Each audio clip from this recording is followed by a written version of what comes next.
Shriram time news मध्ये मी कैलास सोनवणे आपले हार्दिक स्वागत करतो। सुरुवातीला पाहूया 24 तासातील ताज्या घडामोडी। बदलापूर येथील घटनेच्या निषेधार्थ महाविकास आघाडीतर्फे धुळे शहरातील महात्मा गांधी यांच्या पुतळ्याजवळ करण्यात आले आंदोलन।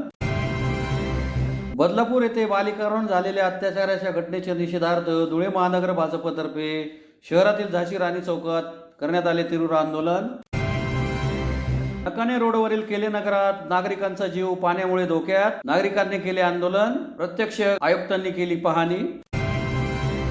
लळिंग येथे अखंड हरिनाम कीर्तन सप्ताह व श्री ग्रंथराज ज्ञानेश्वरी पारायण सोहळ्यास प्रारंभ।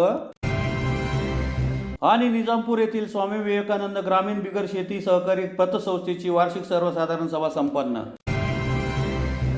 आता बातमीपत्र विस्ताराने। बदलापूर येथे 4 वर्षीय बालिकांवर झालेल्या अत्याचाराच्या घटनेच्या निषेधार्थ महाविकास आघाडीतर्फे धुळे शहरातील महात्मा गांधी यांच्या पुतळ्याजवळ आंदोलन करीत मुख्यमंत्री व दोन्ही उपमुख्यमंत्र्यांनी राजीनामा द्यावा आणि नराधमास फासावर लटकावा अशी मागणी करीत सरकारचा काळ्या फिती लावून निषेध करण्यात आला। ठाणे जिल्ह्यातील बदलापूर येथे 4 वर्षीय 2 बालिकांवर अत्याचार झाल्याची घटना 9 ऑगस्ट रोजी घडली। या अत्याचाराच्या घटनेमुळे राज्य सरकारची नामुष्की झाली आहे।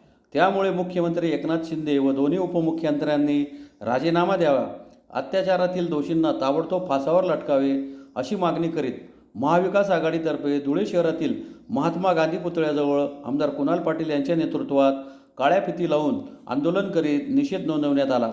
तसेच जिल्हाधिकाऱ्यांना निवेदनही देण्यात आले। या आंदोलनात महाराष्ट्र प्रदेश काँग्रेस कमिटीचे कार्याध्यक्ष आमदार कुणाल पाटील, महाराष्ट्र काँग्रेसचे ज्येष्ठ नेते भाई नगराळे, प्रदेश काँग्रेसचे सचिव युवराज करंकाळ, राष्ट्रवादी काँग्रेसचे जिल्हाध्यक्ष रणजित भोसले, ज्येष्ठ नेते रमेश श्रीखंडे, प्रथम महापौर भगवान करंकाळ, शिवसेना जिल्हाप्रमुख अतुल सोनवणे, महेश मिस्त्री, बाजार समितीचे सभापती बाजीराव पाटील, धुळे तालुका काँग्रेसचे अध्यक्ष डॉक्टर दरबारसिंग गिराशे, शिवसेनेचे उपजिल्हाप्रमुख किरण जोंधळे, डॉक्टर सुशील महाजन, शिवसेनेचे नेते हिलाल माळी, राष्ट्रवादीचे ज्येष्ठ नेते NC पाटील, बाबा आतेकर, शिवसेनेच्या नेत्या शुभांगी पाटील, हेमा येमाडे, जयश्री वानखेडे, अरुणा मोरे, माजी आमदार प्राध्यापक शरद पाटील, शिवसेनेचे कैलास पाटील, ललित माळी, राजेंद्र जैन, रामदास जगताप, धीरज पाटील, जोसेफ मलबारी, गुलाब माळी, मुजफ्फर हुसेन, गोपाल अन्सारी, अफसर पठाण, रवींद्र चौधरी, राजेंद्र खैरनार, भावना गिरासे, ॲडव्होकेट करुणा पाटील, छाया पाटील, अरुण धुमाळ, नंदू एलमामे, छोटू सोनवणे, अरुण पाटील, कैलास मराठे,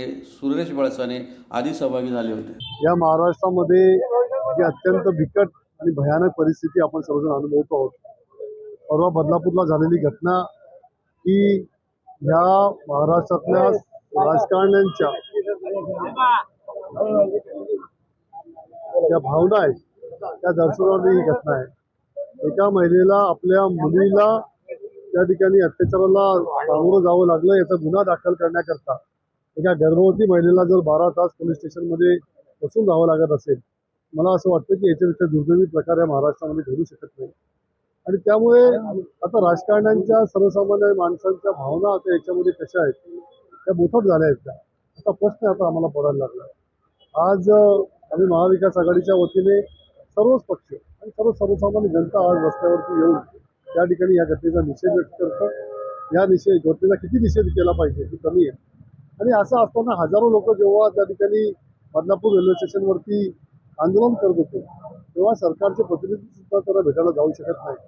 मला असं वाटतं की हे सरकारचा फार मोठा नाचक्की या सर्व प्रकरणामध्ये घडलेली आहे। आणि त्यामुळे मुख्यमंत्र्यांनी, उपमुख्यमंत्र्यांनी आणि या सरकारने तात्काळ राजीनामा दिला पाहिजे आणि या घटनेमध्ये जे दोषी आहेत त्यांना तात्काळ त्या ठिकाणी सजा देऊन त्यांना फासावर लटकवलं पाहिजे, अशी सर्वसामान्य माणसांची आणि आमच्या कार्यकर्त्यांची या विषयावरती भावना। बदलापूर येथे 4 वर्षीय 2 बालिकांवर झालेल्या अत्याचाराच्या घटनेच्या निषेधार्थ धुळे महानगर भाजपतर्फे शहरातील झाशी राणी चौकात तीव्र आंदोलन करीत नराधमाला फाशीची शिक्षा द्यावी अशी मागणी करण्यात आली। बदलापूर येथील 4 वर्षीय 2 बालिकांवर झालेल्या अत्याचाराच्या घटनेचा शनिवारी धुळे महानगर भाजपतर्फे शहरातील झाशी राणी चौकात माजी आमदार राजवर्धन कदमबाडे व माजी खासदार डॉक्टर सुभाष भामरे यांच्या नेतृत्वात तीव्र आंदोलन करीत या घटनेतील नराधमांना फाशीची शिक्षा द्यावी अशी मागणी करीत या गंभीर आणि लांछनास्पद विषयावर कुठल्याही राजकीय पक्षांनी स्वार्थासाठी राजकारण करू नये, तसेच सर्वांनी सरकारला सहकार्य करून पीडिता व त्यांच्या परिवारास न्याय मिळवून द्यावा अशी अपेक्षा व्यक्त करण्यात आली। यावेळी धुळे महानगर जिल्हाध्यक्ष गजेंद्र अंपळकर, धुळे विधानसभा संघटक अनुप अग्रवाल, माजी महापौर चंद्रकांत सोनार, प्रदीप करपे, प्रतिभा चौधरी, जयश्री आयरराव, जिल्हा महामंत्री ओमप्रकाश खंडेलवाल, संदीप बैसाने, ज्येष्ठ नेते भीमसिंग राजपूत, डॉक्टर माधुरी बाबना, देवा सोनार, योगेश मुकुंदे, महेश मुळे, विजय पाचापूरकर, पृथ्वीराज पाटील, भारतीय जनता युवा मोर्चाचे जिल्हाध्यक्ष आकाश परदेशी, भाजप महिला मोर्चा जिल्हाध्यक्ष वैशाली सिरसाट, पवन जाजू, सुनील कपिल, प्रकाश उबाळे, शेखर कुलकर्णी, बिपिनचंद्र रोकडे, मनीषा ठाकूर, शकुंतला जाधव, उमा कोळवले, वंदना थोरात, वंदना सूर्यवंशी, सुलोचना चौधरी, मोहिनी दात्रक, सुनीता सोनार, आरती पवार, निशा चौबे, रंजना पाटील, मिनल अग्रवाल, पूनम सिंह, आरती महाले, तुषार भागवत, भूषण गवळी, पंकज दात्रक, गोपाल चौधरी, प्रकाश पाटील, जयवंत वानखेडकर, अमोल मासुळे, सुहास अंपळकर, प्रथमेश गांधी, सुलोचना चौधरी, राजेंद्र सोनार, सागर कोडगेले, प्रशांत बागुल, योगिता बागुल, राजेश पवार, अरुण पवार, सुबोध पाटील, बिलेश खेडकर, भगवान देवरे, किरण चौधरी, जीवन शेंडगे, कमलाकर पाटील, शिवाजीराव काकडे, अनिल थोरात, आनंद चौधरी यांच्यासह पदाधिकारी मोठ्या संख्येने सहभागी झाले होते. धुळे महानगर भारतीय जनता पक्षाच्या वतीने आज आंदोलन करण्यात आले. बदलापूरला माणुसकीला काळीमा फासवणारी जी घटना घडली त्याविषयी प्रचंड आक्रोश आहे. या नराधमाला फाशीची शिक्षा व्हायलाच पाहिजे आणि या अतिशय दुर्दैवी प्रसंगाच्या निमित्ताने कोणी राजकारण करत असेल त्याचाही आम्ही निषेध करतो. पश्चिम बंगालला घटना झाली त्याच्या महाविकास आघाडीच्या कोणीच निषेध केला नाही आणि आता ते महाराष्ट्राच्या घटनेचं राजकारण करत आहे. हेच तर महत्त्वाचं नाही. बघा, अशा प्रकारची प्रवृत्ती खेचून काढणं आवश्यक आहे. अशा प्रकारच्या प्रवृत्ती मग कुठं का होईना भारतात त्याचा निषेध नाही, तो बिमोड, त्याचा संपूर्ण बिमोड होण्यासाठी प्रयत्न केला गेला पाहिजे. परंतु बंगालमध्ये जे काही होतं त्याच्याविषयी बोलायचे नाही. इथं जर काही झालं त्याच्याविषयी प्रचंड वेगळ्या स्वरूपात बोलून राजकारण करायचं, अशा प्रवृत्तीचाही निषेध केला गेला पाहिजे. धुळे शहरात गेल्या 3 दिवसापासून सुरू असलेल्या मुसळधार पावसामुळे शहरातील नकाने रोडवरील केले नगरात नागरिकांचा जीव धोक्यात आल्याने शुक्रवारी रात्री माजी नगरसेवक प्रफुल्ल चौधरी व राष्ट्रवादीचे जिल्हाध्यक्ष कैलास चौधरी यांनी नागरिकांसह आंदोलन करीत आयुक्तांना घटनास्थळी बोलवून घटनेचे गांभीर्य लक्षात आणून दिले. धुळे शहरात गेल्या 3 दिवसांपासून मुसळधार पाऊस कोसळत असल्याने शहरातील नकाने रोडवरील केले नगरात रस्त्यावरून वाहणारे पाणी घरांमध्ये घुसून नुकसान झाले आहे.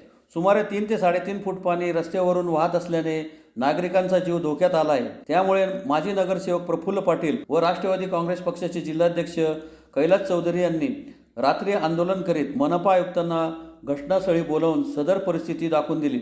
सदर भागात गटारी नसल्याने सदरचा प्रसंग ओढावला आहे. आयुक्तांनी याची त्वरित दखल घेऊन उपाययोजना करण्याचे आश्वासन दिले आहे. यावेळी कैलास चौधरी, माजी नगरसेवक उमेश महाले, माजी नगरसेवक प्रफुल्ल पाटील यांच्यासह परिसरातील नागरिक, महिला, ज्येष्ठ नागरिक व पक्षातील प्रमुख पदाधिकारी मोठ्या संख्येने उपस्थित होते. दरवर्षी महापालिकेकडे तक्रार करत असतो, अधिकारी वर्ग येतो, पाहून जात असतात. परंतु आजची परिस्थिती फार भयानक होती.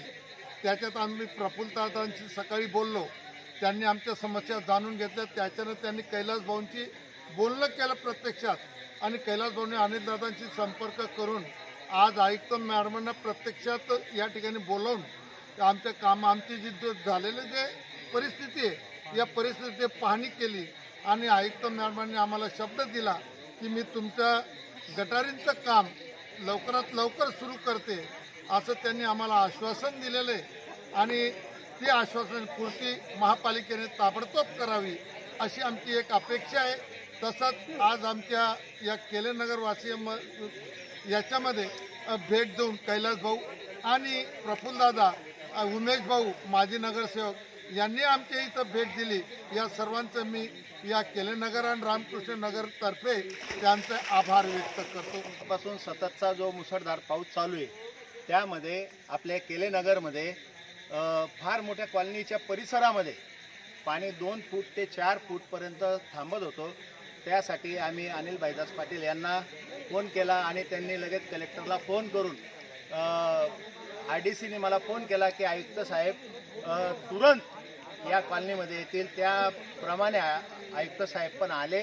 त्यांनी आमची समस्या जाणून घेतली आणि आश्वासित केलं की बाबा 2 दिवसामध्ये आम्ही टेंडर काढू. त्याबद्दल आम्ही अनिल भाईदास पाटील, RDC साहेब आणि आयुक्त साहेब यांचं अभिनंदन करतो. नागरिकांकडनं, या नगरच्या परिसराच्या नागरिकांकडनं आम्ही अभिनंदन करतो की या परिसरातली समस्या आजपर्यंत कोणीच जाणून घेतली नाही. यापूर्वी प्रफुल्ल पाटलांनी माझ्याकडनं पत्र घेतलं होतं आणि त्या पत्राच्या आधारावर ते काम मंजुरीला आम्ही टाकलेलं होतं. मी स्वतःही पत्र दिलेलं आहे आणि या परिसरातलं काम व्हावं ही आमची स्वतः सर्वांची इच्छा आहे. आणि हे परिसरातले नागरिकांची जी दुर्दशा होती या पाण्यामुळे, रात्रभर पाण्यामुळे त्यांना झोपता येत नाही, घरात पाणी शिरतं, साप इच्छू आणि अधिकचे जनावरं घरात येऊन शिरतात, त्या लोकांना रात्री झोप लागत नाही. त्या नागरिकांची समस्या सोडण्यासाठी मी ज्यांनी या कामासाठी प्रयत्न केले ते सर्वांचे अभिनंदन करतो आणि धन्यवाद देतो त्यांना. धुळे तालुक्यातील लयंग येथील श्री विठ्ठल रुक्मिणी मंदिर येथे अखंड हरिनाम कीर्तन सप्ताह व श्री ग्रंथराज ज्ञानेश्वरी पारायण सोहळ्यास शुक्रवारी मोठ्या उत्साहात प्रारंभ करण्यात आला.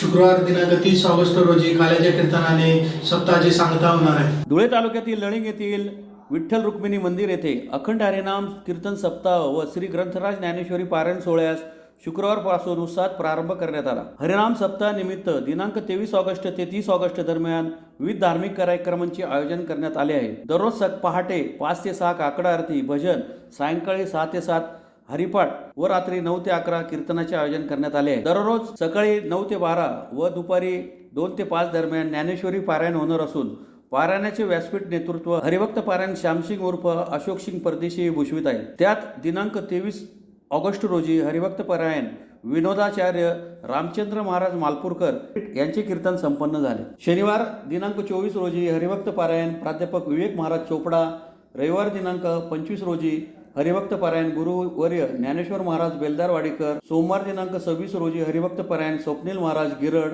मंगळवार दिनांक 27 रोजी हरिभक्त पारायण रेडिओ स्टार कोमलसिंग महाराज धुळे, बुधवार दिनांक 28 रोजी हरिभक्त पारायण युवराज महाराज नकाने, गुरुवार दिनांक 29 रोजी हरिभक्त पारायण महंत आनंददास महाराज कजवाडेकर यांचे कीर्तन होणार आहे. शुक्रवार दिनांक 30 रोजी हरिभक्त पारायण जीवराज महाराज कापडणेकर यांच्या काल्याच्या कीर्तनाने पारायण सप्ताहाची समाप्ती होणार आहे. काल्याच्या कीर्तनानंतर दुपारी महाप्रसादाच्या कार्यक्रमाचे आयोजन करण्यात आले आहे. तरी या महाप्रसादाचा भाविकांनी लाभ घ्यावा असे आवाहन करण्यात आले. श्रीहरीची पालखी सोहळा शुक्रवार दिनांक 30 रोजी सायंकाळी 6 नंतर निघणार आहे. यावेळी पोलीस पाटील सुनील सिंह परदेशी, हरिभक्त पारायण असोसिएशन परदेशी, दीपक ठाकूर, भरत ठाकूर, अजित सिंह रहेकवार, संजय सिंह रहेकवार, जगन्नाथ ठाकूर, रेवाजी गटरी, गोपाल ठाकूर, राजेंद्र सिंह रहेकवार, सागर दहीहंडे, राज पवार, ओम पवार, रोहन जिपरे यांच्यासह महिला भगिनी व ग्रामस्थ मोठ्या संख्येने उपस्थित होते.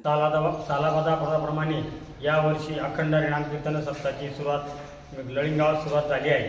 तसेच वर्ष 42वे त्यात हरिभक्तपरायण नामवंत महाराष्ट्रातील ख्यातनाम कीर्तनकार, आजचे कीर्तनकार हरिभक्तपरायण रामचंद्र मालपूरकर यांचं जाहीर कीर्तन लळिंग येथे होणार आहे. तसेच 29 तारखेला ज्ञानेश्वरी पारायणाची सांगता होणार आहे. तसेच 30 तारखेला पारायणाची काल्याची कीर्तनाची सांगता होणार आहे. तसंच पंचकृषीतील व सर्व ग्रामस्थांनी या अखंड हरिनाम कीर्तनाचा लाभ घ्यावा ही नम्र विनंती. महाप्रसादाचा लाभ घ्यावा ही नम्र विनंती. सांगली तालुक्यातील निजामपूर येथील स्वामी विवेकानंद ग्रामीण बिगर शेती सहकारी पतसंस्थेची वार्षिक सर्वसाधारण सभा निजामपूर येथील नागरवाडी मंगल कार्यालय येथे शनिवारी सकाळी संपन्न झाली. साक्री तालुक्यातील निजामपूर येथील स्वामी विवेकानंद ग्रामीण बिगर शेती सहकारी पतसंस्थेची 32वी वार्षिक सर्वसाधारण सभा निजामपूर येथील नागरवाडी मंगल कार्यालय येथे पतसंस्थेचे चेअरमन लक्ष्मीकांत वीरेंद्रलाल शहा यांच्या अध्यक्षतेखाली शनिवारी सकाळी संपन्न झाले. सभेत विषय पत्रिकेवर एकूण 12 विषय घेण्यात आले होते. यात मागील वार्षिक सभा दिनांक 22/9/2023 चे प्रोसिडिंग वाचून कायम करणे, 31/3/2024 अखेर संपलेल्या आर्थिक वर्षाचे नफा तोटा पत्रक व ताळेबंद मंजूर करणे, माजी संचालक मंडळाने शिफारस केलेल्या सन 2023-24च्या नफा वाटणीस मान्यता देणे, सन 2024-25 साठी उत्पन्नाचे व खर्चाचे अंदाजपत्रक मंजूर करणे, सन 2023-24चे अंदाजपत्रकापेक्षा कमी व जास्त झालेल्या खर्चास मंजुरी देणे, दिनांक 31/3/2024 अखेरचे ऑडिट मेमो वाचून दाखविणे व मंजूर करणे, सन 2024-25 वर्षाचे लेखा परीक्षणासाठी सहकार खात्यामार्फत जाहीर झालेल्या लेखा परीक्षक पॅनलमधून वैधानिक लेखा करणे, धर्मदाय निधीतून देणगी देण्याबाबत विचार करणे, संस्थेचे अधिकृत भाग भांडवल दर्शनी भागाची किंमत वाढवण्यासाठी पोट नियम दुरुस्ती करणे, मयत सभासदांचे वारस लावण्याबाबत, थकीत कर्जदार व जामीनदार यांच्या मालमत्तेवर बोजे नोंद करण्याबाबत तसेच आयत्या वेळी येणाऱ्या विषयांवर चर्चा करण्यात आली। यावेळी chairman Laxmikant Shah, vice chairman Vasudev Badame, संचालक अजितचंद शहा, सुभाष वाणी, विजय महाले, गोरख चव्हाण, राजेंद्र जाधव, गणेश मोहने, शेख खुदाबक्ष मोहिद्दीन, संचालिका चंद्रकलाबेन शहा, स्मिता गांधी, रमेश वाणी, भिकनलाल जयस्वाल, व्यवस्थापक रविकांत नंदकिशोर शहा, सेवक भारत सूर्यवंशी, दैनिक ठेव प्रतिनिधी राजेंद्र दुसाने यांच्यासह सभासद मोठ्या संख्येने उपस्थित होते। त्याच्या कार्यक्रमामध्ये जातो त्यावेळेस मी एका 3000 कोटी ठेवी असलेल्या पतसंस्थेचे चेअरमन यांचं जेव्हा मी भाषण ऐकलं आणि ते भाषण मला फार आवडलं, मी त्या भाषणातून प्रभावित झालो। 3000 कोटी ठेवी असलेले 1700 कर्मचारी तिच्याकडे आहेत। तिने घरचा डबा आणून त्या ठिकाणी जेवण केलं। आपल्याकडे साधा एखादा सोसायटीचा मेंबर होतो, एखादा कोऑपरेटिव्ह सोसायटीचा चेअरमन होतो, त्याला असं वाटतं की मी काय झालो। जेव्हा आपण दुनियामध्ये बाहेर फिरतो तेव्हा आपण सुविचार लोका एवढे देखील आपण या ठिकाणी नाहीत। दुनिया फार मोठी आहे, दुनियामध्ये त्याग करणारे लोक फार मोठे आहेत। मग आता मला बरेच लोक विचारतात, तुझा व्यवसाय पाणी सोडून तू या वसई मातामध्ये वेळ देतो, स्वामी विवेकानंदमध्ये वेळ देतो, फेडरेशनमध्ये वेळ देतो, शाळेत देतो, मंदिरात देतो, तुला मिळतं काय? मला मिळतं काय? मला काहीच मिळत नाही। आणि हे मला कुठे शिकवण मिळाली? या ठिकाणी मी कुठले पहिल्याच वाक्य म्हटलं, मी राजकीय कुठलाही गंध नाही। ज्याने कोणत्या नजरेने त्याच्याकडे पाहावं त्याने पाहावं, परंतु माझ्या आजोबांनी कुठलंही समाजकारण केलं नाही, माझ्या वडिलांनी समाजकारण केलं नाही। मला जी शिकवण मिळाली त्या विद्यार्थी परिषदेमधून मिळाली, हे स्वाभिमानाने सांगतो, की RSSमधून मिळाली। RSSमध्ये पाहण्याची दृष्टिकोन कोणाची वेगळी असेल तो विषय वेगळा, त्याच्यातून कुठलं चांगलं घ्यायचं कुठलं वाईट घ्यायचं, कुठलाही धर्म वाईट शिकवत नाही। त्याच्यातून काय चांगलं घ्यायचं तर त्यागाची भूमिका मला संघाने शिकवली। आणि हे तुम्हाला मी अभिमानाने म्हणतो, डॉक्टर विनोद जागीरदार, इथे माझे गुरु बसलेले डॉक्टर SK वाणी सर, दीपक वाणी सर यांनी मी जेव्हा 11वी 12वीला होतो त्या काळामध्ये संघामध्ये शिकवण दिले गेले, विद्यार्थी परिषदेमध्ये शिकवण दिली गेली की त्याग केला पाहिजे। त्याग का केला पाहिजे? त्यागातून, आपल्या एका त्यागातून जर हजारो लोकांचं बल होत असेल तर आपण 100 वाजून एका माणसाने त्याग करणं गरजेचं आहे। प्रत्येक गोष्ट स्वार्थासाठी, पैशासाठी आणि कुठल्याही 2 पैसे उत्पन्न मिळेल या हेतूनं जर कोणी करत असाल तर यशस्वी होऊ शकणार नाही। तुम्हाला त्याग करावा लागेल आणि आपल्या समाजातले खालच्या स्तरावरच्या लोकांना आपण सगळे मिळून त्यांची आर्थिक परिस्थिती कशी उंचावत येईल याची सर्वांनी काळजी घेतली पाहिजे। मी या ठिकाणी पुन्हा घडी विषय करत नाही, परंतु ज्यांना कुठलीही नॅशनलाइज बँक कर्ज देत नव्हती त्यावेळेस या पतसंस्थेने त्यांना कर्ज दिलं, त्यांची आर्थिक परिस्थिती सुधारवली, त्यांचं बॅलन्स शीट सुधारलं आणि त्यांचं बॅलन्स शीट सुधारल्यानंतर आज त्यांना नॅशनलाइज बँका कर्ज देत आहेत। म्हणजे त्यांच्या प्रगतीचा हातभार या पतसंस्था आहेत आणि या पतसंस्था जिवंत ठेवण्याचं काम तुमचं, माझं आणि समोर बसलेल्या सर्व संचालकांचं आहे। या ठिकाणी ही सभा संपली, तुम्ही घरी चालले जाल, हे डायरेक्टर बोर्ड घरी चालले जाल, उद्यापासून हे रे माझ्या मागल्या असं न होता प्रामुख्याने ज्या ज्या गोष्टी थकीत आहेत, ज्या ज्या गोष्टी करणं गरजेचं आहे, ज्या ज्या गोष्टी टेक्नॉलॉजी नवीन जे काही आत्मसात करण्याची गरज आहे या आपण या पतसंस्थेमध्ये करूया। आणि 100% मला या पतसंस्थेला बसायला 5च महिने झाले। येणाऱ्या काळात तुमच्या आणि यांच्या सर्वांच्या सहकार्याने 100% या संस्थेला सुद्धा प्रगतीला देऊया। जय हिंद, जय महाराष्ट्र। माझं पुन्हा एक नजर ठळक घडामोडींवर। बदलापूर येथील घटनेच्या निषेधार्थ महाविकास आघाडीतर्फे धुळे शहरातील महात्मा गांधी यांच्या पुतळ्याजवळ करण्यात आले आंदोलन। बदलापूर येथे बालिकांवर झालेल्या अत्याचाराच्या घटनेच्या निषेधार्थ धुळे महानगर भाजपतर्फे शहरातील झाशी राणी चौकात करण्यात आले तीव्र आंदोलन। नकाने रोडवरील केले नगरात नागरिकांचा जीव पाण्यामुळे धोक्यात, नागरिकांनी केले आंदोलन, प्रत्यक्ष आयुक्तांनी केली पाहणी। लळिंग येथे अखंड हरिनाम कीर्तन सप्ताह व श्री ग्रंथराज ज्ञानेश्वरी पारायण सोहळ्यास प्रारंभ। आणि निजामपूर येथील स्वामी विवेकानंद ग्रामीण बिगर शेती सहकारी पतसंस्थेची वार्षिक सर्वसाधारण सभा संपन्न। याचबरोबर श्रीराम टाइम न्यूजचे बातमीपत्र संपले। दिवसभरातील ताज्या घडामोडींसाठी पाहत राहा श्रीराम टाइम न्यूज। भेटूया पुढील प्रसारणात, तोपर्यंत नमस्कार।